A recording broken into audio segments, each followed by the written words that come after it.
Adlaw nga Lunes karon mga kaigsuunan, petsa 19 sa bulan sa Hunyo tuig 2023. Ang pagbasa kinutlo gikan sa Ebanghelyo sumala ni San Mateo, Kapitulo 5, versikulo 38 ngadto sa 42.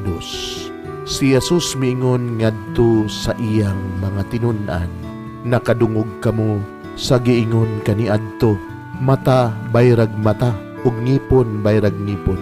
Apan karon sultihan ko kamo, ayaw balusi ang nagbuhat kaninyog dautan. Kun sagpaon ang imong tuong aping, ipasagpa usab ang wala. Kun may mukiha kanimo aron mailog niya ang imong sapot nga pangilalom, ihatag usab kaniya ang imong sapot nga pangibabaw. Kun may mamugos og pagpakuyog kanimo og balig 1 ka kilometro, himong kining 2 ka kilometro. Kun may muhangyo kanimo og 1 ka butang, ihatag kini kaniya ug ayaw balibari ang buot muhulam kanimo. Mga igsuon ang Ebanghelyo sa Ginoo. Daygon ikaw o Kristo.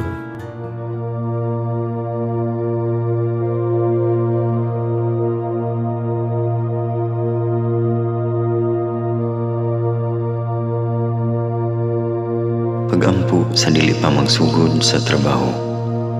Magampo kita sa ngalan samahan sa Anak ug sa Espiritu Santo. Amen. Langit no namong Amahan, sa among pagsulod nining trabahoan, among gidala ang imong presensya uban kanamo.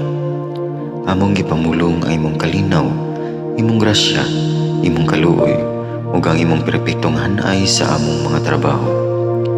Among gipadayag ang imong gahom labaw sa tanan, diha sa mga butang nga among mahimo, masulti, mahuna-unaan, ug mahukman sulod nining adlaw.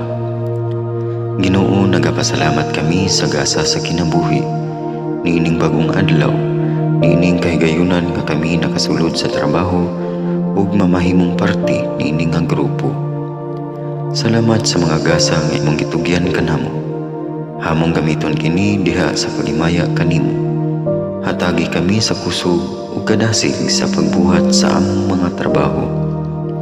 Panalangini ang among mga proyekto, mga ideya o kusog, aron sa ingon bisan sa pinakagamay namong mga kalampusan, magahatag kini sa imong himaya. Ubani kami Ginoo sa among pagtrabaho nining adlaw. Puna kini nga lugar sa inspirasyon ug kusog.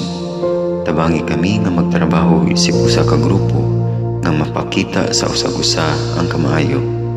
Himuha kami nga maayo nga makabot namo ang mga butang nga kinahanglan namong buhaton.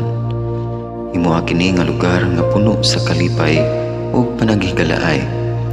Ug kamugaway ug kalinaw ang mapatigbabaw niining dapita. Ginoo, kung kami anaa sa kalibog, giyahi kami. Kung kami muwadaan sa kadasig ug paglaom, dasiga kami.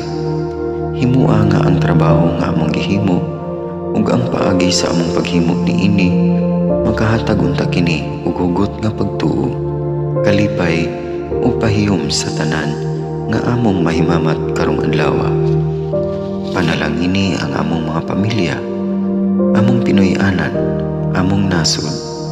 Himua nga magmatidud-anon kami sa pagtagad ug pag-amuma sa kalikupan ug sa tanang may kinabuhi, diha sa pagbuhat kanamo sa pagkabot sa imong pangandoy alang sa hustisya ug kagawasan. O Ginoo, sa among pagbiya nining lugara, tagay kami sa imong panalangin ug kaluoy sa among pagbiyahe. Panalangini ang among mga pamilya ug Pinoy-anan nga anaunta sa mayong kahimtang sama sa among pagbiya kanila. Ginoo, salamat sa tanang butang nga imong nabuhat, sa tanang butang nga imong gibuhat ug sa tanang butang nga imong buhaton pa. Sa ngalan ni Jesus, among giampo diha sa tumang pagigugma ug pagpasalamat. Amen. Sa ngalan samahan, sa Anak ug sa Espiritu Santo. Amen.